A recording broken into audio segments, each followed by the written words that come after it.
बिस्मिल्लाहिर्रहमानिर्रहीम। अल्हम्दुलिल्लाहि रब्बिल आलमीन वस्सलातु वस्सलामु अला सय्यिदिल अंबिया'i वल मुरसलीन सय्यिदिना व नबीना व मौलाना मुहम्मदिन व अला आलिहि व अस्हाबिहि अजमईन। अम्मा बअद फ़अन अबी हुरैरा रज़ियल्लाहु तआला अन्हु अन्ना रसूलल्लाहि सल्लल्लाहु अलैहि वसल्लम क़ाल सलासुन मुंजियातुन व सलासुन मुहलिकातुन अम्मल मुंजियातु फ़तक़वल्लाहि फ़िस्सिर्रि वल अलानिया वल क़ौलु बिल हक़्क़ि फ़िर रज़ा वस्सख़ति वल क़स्दु फ़िल ग़िना वल फ़क़्रि व अम्मल मुहलिकातु फ़हवन मुत्तबउन व शुह्हुन मुताउन व इअजाबुल मर्इ बिनफ्सिही व हिय अशद्दुहुन्ना औ कमा क़ाल रसूलुल्लाह सल्लल्लाहु अलैहि वसल्लम। रवाहुल बैहक़ी फ़ी शुअबिल ईमान। मोहतरम बुजुर्गों, दोस्तों, भाइयों, जो रवायत मैंने अभी आपके सामने पढ़ी है, परसों तरावी के बाद दर्स हदीस के आखिर में इसका तर्जुमा आपके सामने आ चुका है। लेकिन उस वक्त मैंने अर्ज किया था कि यह रवायत मुस्तकिल तशरीह का तकाजा करती है। आज के इस मुख्तसर वक्त में इस कीमती रवायत की मुख्तसर तशरीह आपके सामने पेश करता हूँ। ये जवामिउल कलिम में से है, यानी बहुत मुख्तसर अल्फाज लेकिन बहुत जामे और मुफीद मज़मून पर मुश्तमिल है। हज़रत अबू हुरैरा रज़ियल्लाहु तआला अन्हु रवायत फरमाते हैं कि रसूलुल्लाह सल्लल्लाहु अलैहि वसल्लम ने इरशाद फरमाया कि तीन बातें, तीन चीज़ें, तीन खसलतें, तीन आदतें नजात दिलाने वाली हैं और तीन आदतें और खसलतें हलाक करने वाली हैं।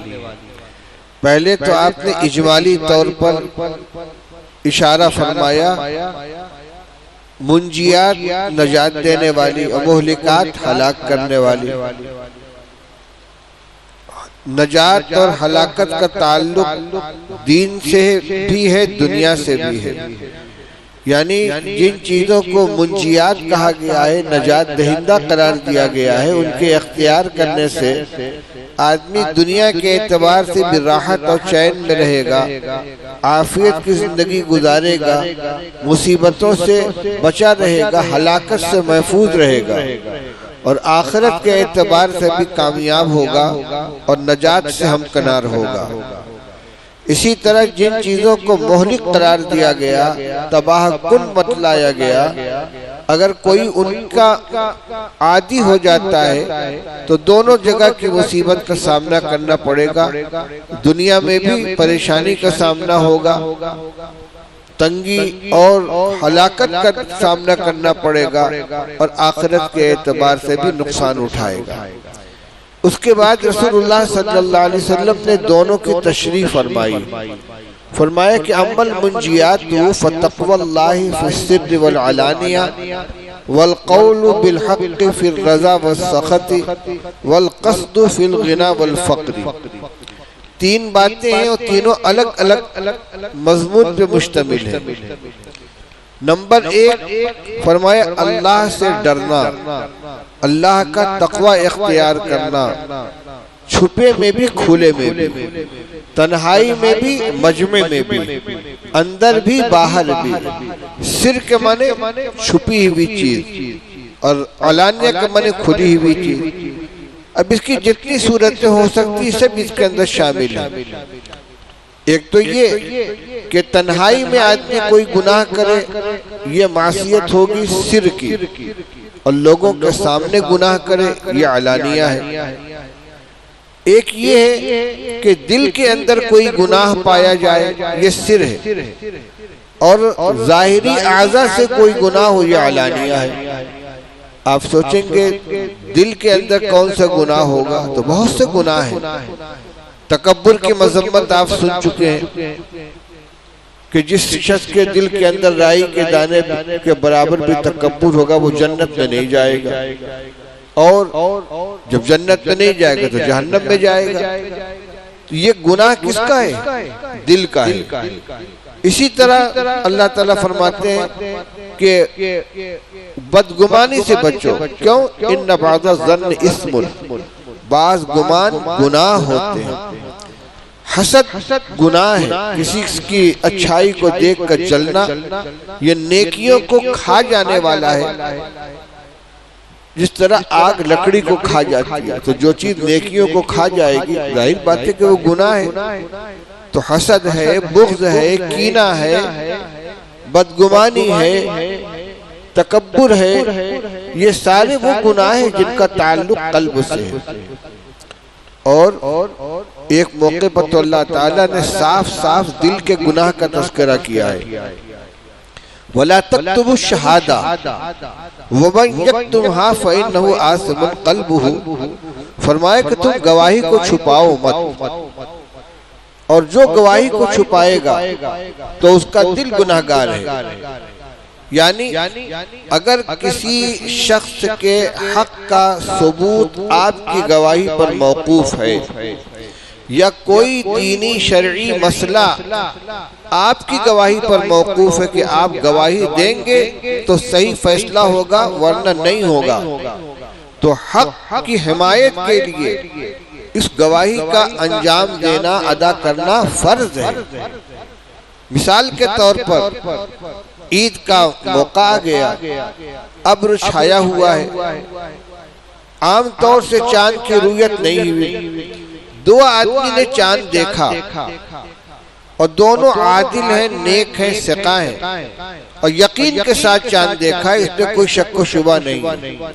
अब ये अगर गवाही देंगे तो चांद का सबूत होगा, और गवाही नहीं देंगे तो चांद का सबूत नहीं होगा। ईद हो जाने के बावजूद, ईद का चांद होने के बावजूद सारे लोगों को रोजा रखना पड़ेगा। ये शख्स मैं गवाही देने नहीं जाऊंगा, मैं किसी के सामने गवाही नहीं दूंगा, ये जो गवाही न देने का फैसला किया इसलिए गुनाह है। इसी तरह एक शख्स ने किसी शख्स को अमानत रखने के लिए दिया, दो आदमियों के सामने अमानत रखी, ये उसका गवाह है। अब जब अदायगी का वक्त आया तो सामने वाला इनकार कर देता है कि तुमने मेरे पास कुछ नहीं रखा है, मैं नहीं जानता। इस शख्स के पास यही दो गवाह हैं जो गवाही देंगे तो इसकी अमानत मिलेगी वरना नहीं मिलेगी। ये कहते मैं तुम्हारा नौकर हूं, मैं नहीं गवाही देने जाऊंगा। ये मैं यक्तुमहा फइन्नहु आसिमुन क़ल्बुहु, इनके गवाही छुपाने की बिना पर एक शख्स का हक मारा जा रहा है। तो किसी भी ऐसे मसले में कि जहां किसी की गवाही से कोई हक साबित होता हो, कोई हुक्म साबित होता हो, और उसको आदमी छुपा ले जाए, चांद देखा है मगर जाहिर नहीं कर रहा है कि मैंने चांद देखा है, बताता नहीं, बाद में कहता मैंने चांद देखा था, तो उस वक्त इसका अदा न करना ये गुनाह है।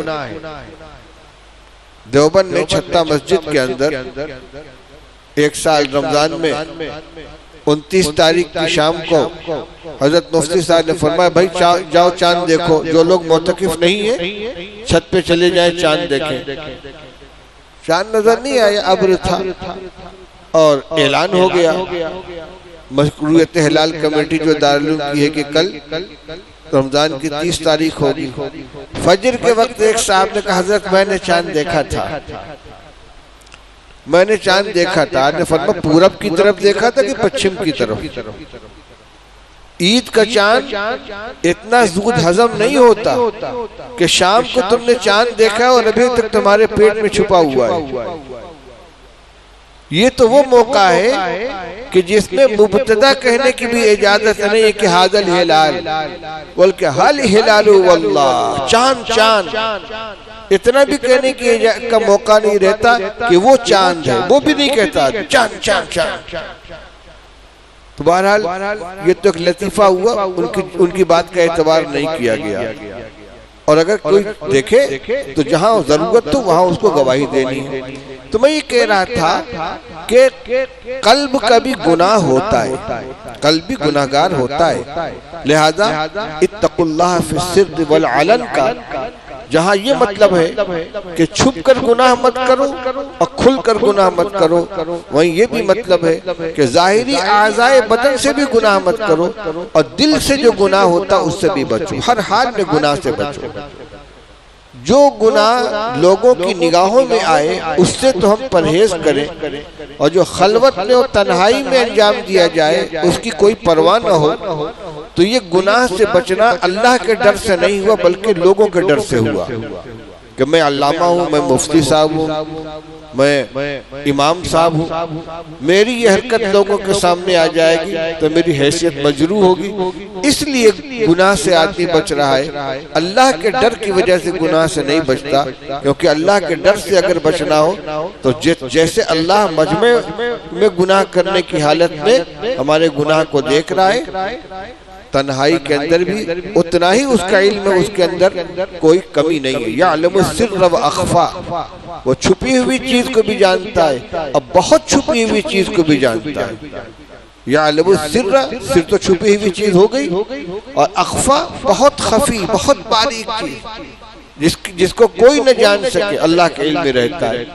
तो सबसे पहली हिदायत रसूलुल्लाह सल्लल्लाहु अलैहि वसल्लम ने ये फरमाई कि तक़वल्लाह फी सिर्र वल अलानिया, अल्लाह से डरना मजमे में भी, तन्हाई में भी, खुले में भी, छुपे में भी, ये नजात देने वाली पहली सिफत है। नंबर 2, अल क़ौलु बिल हक़्क़ फिर रज़ा व सख़ती, सही बात बोलना, हक बात बोलना, खुशी में भी नाराजगी में भी।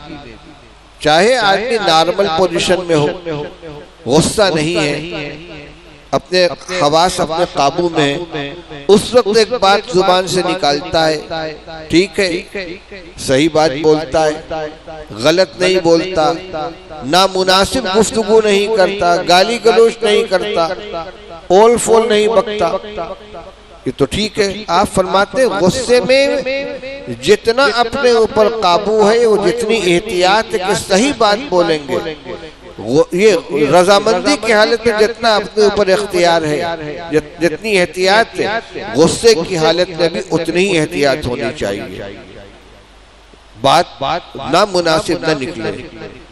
अल्लाह के रसूल सल्लल्लाहु अलैहि वसल्लम नाराज भी होते थे, न किसी की नामुनासिब हरकत के ऊपर खफा भी होते थे, क्योंकि आप मुरब्बी भी थे।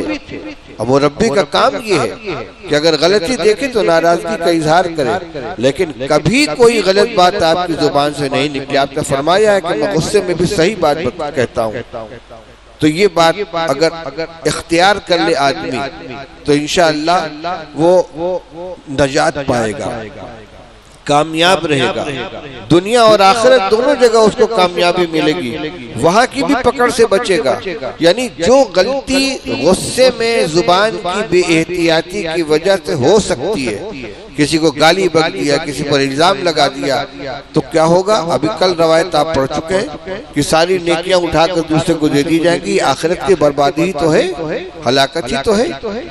बड़े नेक थे लेकिन गुस्से के अंदर काबू नहीं रहता था, गाली बक दी, तोहमत लगा दी, तो ये जुबान की बेएहतियाती है, गलत बात बोलना।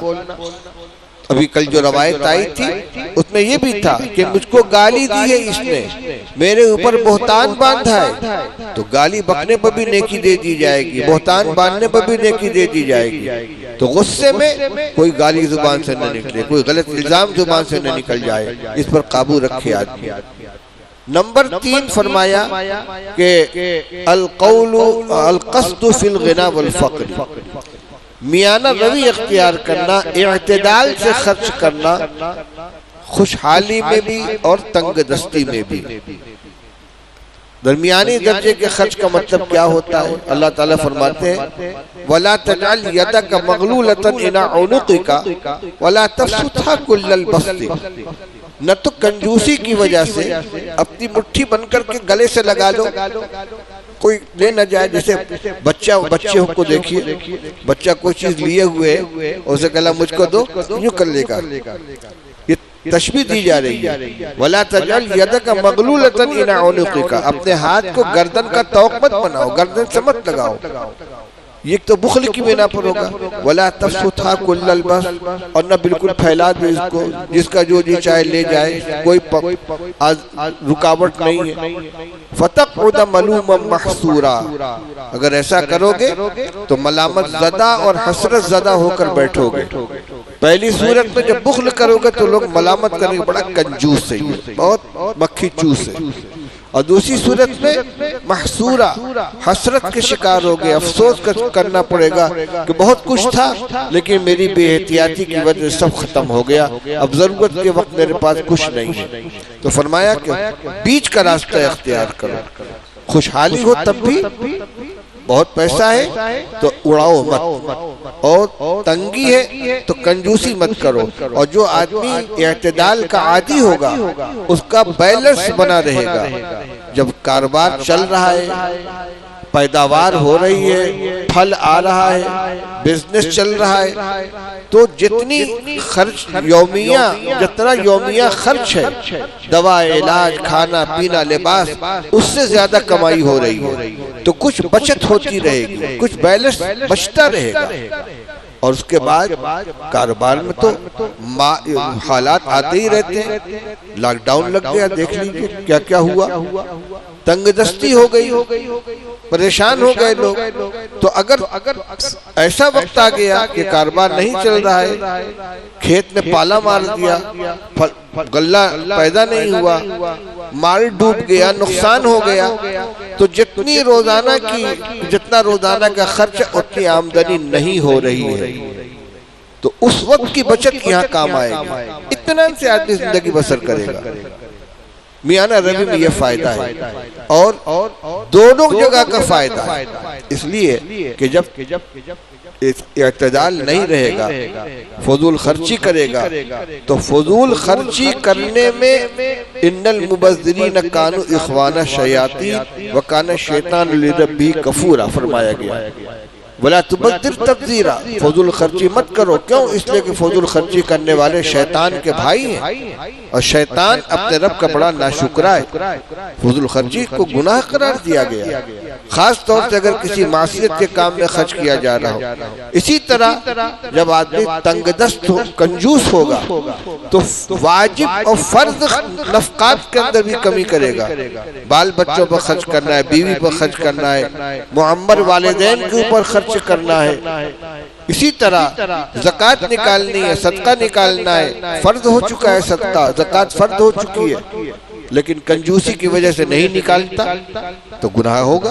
तो यहाँ हलाक, और अगर एतदाल के साथ चलेगा तो हर काम अपने वक्त पर होगा, दुनियावी फराइज भी अंजाम पाएंगे, शरई मौके पर भी खर्च करता रहेगा तो कामयाब रहेगा, नजात पाएगा। तो ये तीन बातें फरमाई नजात देने वाली, अल्लाह से डरना छुपे में भी खुले में भी, और सही बात बोलना गुस्से में भी और रजामंदी में भी, और दरमियानी खर्च करना इस हाल में, तंगदस्ती में भी, खुशहाली में भी। ये जो उसूल है रसूलुल्लाह सल्लल्लाहु अलैहि वसल्लम का, उलमाए इख्तिसादियात के सारी बहस का खुलासा इतना ही है। इख्तिसाद के माना मियाना रवि, इख्तिसाद के माने कमाना नहीं, इख्तिसादियात जो बोलते हैं, इख्तिसाद के माने है मियाना रवि इख्तियार करना, सीधे रास्ते पर चलना। रसूलुल्लाह सल्लल्लाहु अलैहि वसल्लम ने इरशाद फरमाया, मा आल मन इक़्तसदा, जो आदमी मियाना रवि इख्तियार करता है वो कभी तंगदस्त नहीं होगा। मा आला मन इक़्तसदा, एक जगह इरशाद फरमाया, लैसल गिना कल क़स्द, दौलत की फरावानी मियाना रवि का मुकाबला नहीं कर सकती। यानी दरमियानी खर्च करके आदमी जितना मुतमईन और खुशहाल रहेगा, माल दौलत की फरावानी से वो चीज हासिल नहीं हो सकती। एक तरफ पैसे की कसरत है, एक तरफ जितने में है उसी में मियाना रवि इख्तियार करता है। आप फरमाते कि गिना कस्द का मुकाबला नहीं कर सकता। ये और ये रवायत जो अभी आपके सामने पढ़ी गई है, अल-क़स्द फ़िल ग़िना वल फ़क़्र, ये छोटे छोटे जुमले हैं, लेकिन उलमाए इक़्तिसादियात की सारी बहसों का महवर यही, इसके आगे वो बढ़ एक कदम आगे नहीं बढ़ सके। वक्त मुख्तसर है, आगे बढ़ता हूँ। दूसरे टुकड़े में आपने इरशाद फरमाया कि 3 चीजें हलाक करने वाली हैं, और यहाँ भी वही मसला है, हलाकत और नाकामी आखिरत के एतबार से भी है, दुनिया के एतबार से भी है। नंबर 1, हवन मुत्तबऊन, वो ख्वाहिश नफ्स जिसका इत्तिबा किया जाए। ख्वाहिश नफ्स को सिर्फ मोहलिक नहीं कहा है, वो ख्वाहिश नफ्स कि जिसका इत्तिबा किया जाए, क्योंकि ख्वाहिशात तो इंसान के मिजाज में रखी ही गई हैं। अगर कोई ख्वाहिश न होती तो नेकी नेकी न बनती। अल्लाह ताला ने इंसानों के मिजाज में नेकी और बदी दोनों का जज्बा रखा है, खैर और शर दोनों का मजमू बनाया इंसान। चाहत अच्छे बुरे दोनों काम की उसके अंदर रखी गई है। ये अपने इख्तियार से बुराई को छोड़कर नेकी को इख्तियार करता है, और बुराई के ऊपर आमादा करने वाला नफ्स है। वमा उबर्रिउ नफ्सी इन्नन नफ्स लअम्मारतुन बिस्सूई, नफ्स तो बुराई का हुक्म करता ही है, तो वो तो अपना काम करेगा। अब आदमी अगर दीनदार है, समझदार है, होशियार है, तो वो नफ्स की ख्वाहिश को टटोलेगा, तौलेगा कि कौन सी बात इसकी मानने के लायक है, कौन सी बात मानने के लायक नहीं है। जो मानने की बात होगी वो मानेगा, जो न मानने की होगी उसको छोड़ेगा, तो वो कामयाब है। और जो आंख बंद करके नफ्स की हर ख्वाहिश पूरी करने लगे वो तबाह हो जाएगा।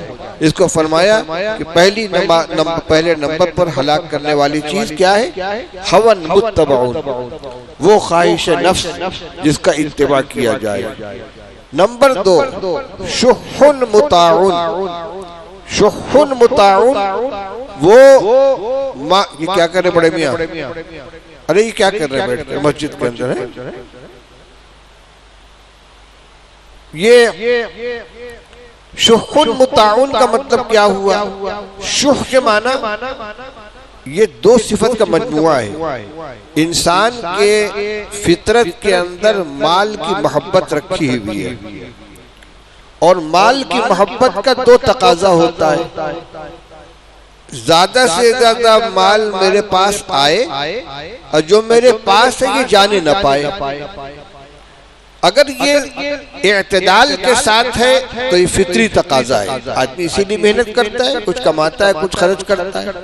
लेकिन अगर इत्तेदाल से आगे बढ़ जाए तो माल आने की ख्वाहिश में उसको हिर्स कहते, बड़ा हरीस आदमी है, लालची है, और खर्च करने में जो जान निकलती है इसका नाम बुख्ल है।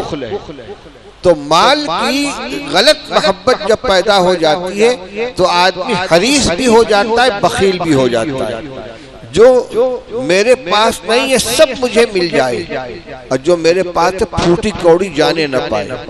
इन दोनों सिफतों के मजमुए को अरबी में शुह कहते हैं। शुह, शुह के माने हिर्स और बुख्ल, माल की मोहब्बत। इसको मुख्तसर लफ्जों में कह लीजिए माल की मोहब्बत। तो माल की मोहब्बत तो इंसान की फितरत के अंदर रखी गई है। वयुतइमून अत्ताम अला हुब्बिही मिस्कीनन व यतीमन व असीरा। नेक बंदों की तारीफ की गई है कि ये माल महबूब होने के बावजूद यतीम और मिस्कीन को खिलाते हैं। अगर माल की मोहब्बत न होती तो खर्च करना कोई कमाल न होता। इसीलिए रसूलुल्लाह सल्लल्लाहु अलैहि वसल्लम जब पूछा गया कि या रसूलल्लाह कौन सा सदका अफजल है, अय्यु सदक़ती अफजल, अन फमा अंत सद्दक़ा व अंत सहीहुन शहीहुन तख्शल फ़क़्र व तअमलुल गिना। बेहतरीन सदका वो है कि तुम इस हाल में खर्च करो कि तुम तंदुरुस्त हो और माल की मोहब्बत और जरूरत भी तुम्हारे दिल में बैठी हुई है, और इतना लेट मत करो कि मुअख्खर करते रहो हत्ता इज़ा बलगतिल हुल्क़ूम, यहाँ तक कि जब जान हलक में पहुंच जाए, कुल तली फुलान कज़ा वली फुलान कज़ा, इतना मस्जिद में दे देना और इतना मदरसे में दे देना और इतना सदका करा देना, वक़त कान लिकज़ा। अब क्या करते, अब तो तुम्हारी आंख बंद होगी, फला फला का हो ही जाएगा। जब देखा कि अब मेरे हाथ से निकल रहा है, अब कब्र में तो साथ ले नहीं जा सकते, ये भी बुख़्ल की एक किस्म है कि मेरे वर्षा को न मिलने पाए, मेरे बच्चों को न मिलने पाए, मेरी बीवी को न मिलने पाए, सब सदका कर दो। फरमाया इसका इंतजार मत करो। तो फरमा बेहतरीन सदका वो है कि ऐसे वक्त में खर्च करो कि अंत सहीहुन शफ़ीहुन, तुम तंदुरुस्त हो, जान हलक में अटकी हुई न हो, और शहीहुन माल की मोहब्बत तुम्हारे अंदर हो। तो माल की मोहब्बत तो फितरत ने, उहज़िरतिल अनफुसु शुहा, अल्लाह ताला फरमाते हैं कि लोगों के नफ्स में माल की मोहब्बत रखी गई है। तो मोहब्बत तो है, हलाकत कब होगी? शुहुन मुताउन, उस माल की मोहब्बत की इताअत की जाए। वो कहता खर्च मत करना, तो नहीं खर्च करेंगे, ज़कात मत देना, नहीं देंगे, और फला का बकाया अदा मत करना, नहीं करेंगे, खर्च करने के लिए तैयार नहीं है। और जो मिल रहा है सब ले लो, सूद है तब भी ले लो, जुआ है तब भी ले लो, लॉटरी निकल आई तब भी ले लो। ये शुह मुता है, माल की वो मोहब्बत कि जिसकी इताअत की जा रही है। फरमा ये हलाक करने वाली है। तो हासिल क्या निकला कि माल की नाजायज मोहब्बत, गलत मोहब्बत, ये हलाक करने वाली है। नफ्स की गलत ख्वाहिशात जिसकी आंख बन के पैरवी की जाए, ये हलाक करने वाली है। और आखिरी चीज फरमाई व इजाबुल मर्इ बिनफ्सिही, आदमी का खुद राय होना, खुद पसंद होना, अपने बात को सबसे बेहतर समझना। बस मुझसे ज्यादा अक्लमंद कोई नहीं, मुझसे ज्यादा होशियार कोई नहीं है। अगर कोई हमदर्द मुस्लिह मुरब्बी कुछ समझाना भी चाहे कि बेटा फला काम मत करो, आप रहने दीजिए, आप हमदर्दी मत कीजिए, मैं अपना भला बुरा जानता हूँ, मुझे आपके मशवरे की जरूरत नहीं है। तो जिसके अंदर एजाब की बीमारी होती है, एजाब नफ्स होता है, न तो खुद वो किसी से मशवरा करता है और न किसी के मशवरे को कबूल करता है। फरमाया कि ये चीज आदमी को तबाह करने वाली है। गलत रास्ते पर आदमी जा सकता है, गलत सोच सकता है, और अगर कोई उसको समझाए तो मानने के लिए तैयार न हो, अपनी बात को सबसे ऊपर रखे। फरमाए वही अशद्दुहुन्ना, और ये इन तीन तबाह करने वाली चीजों में सबसे ज्यादा सख्त है, सबसे ज्यादा नुकसान पहुंचाने वाली एजाब नफ्स। यह गोया तकब्बुर की एक किस्म है। आदमी अपने को बड़ा समझता है, यहाँ राय के एतबार से अपने को सबसे बड़ा अक्लमंद समझता है, किसी की बात पे कान नहीं धरता।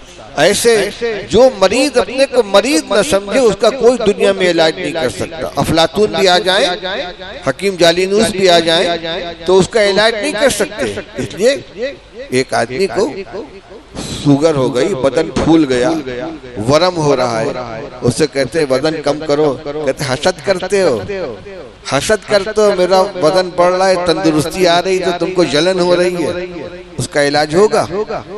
उसका इलाज कोई नहीं कर सकता। ट्यूमर बढ़ गया है, फूल आया, उसे कभी ऑपरेशन करा लो, ट्यूमर है, ट्यूमर नहीं है, ताकत आ रही है, सेहत बन रही मेरी।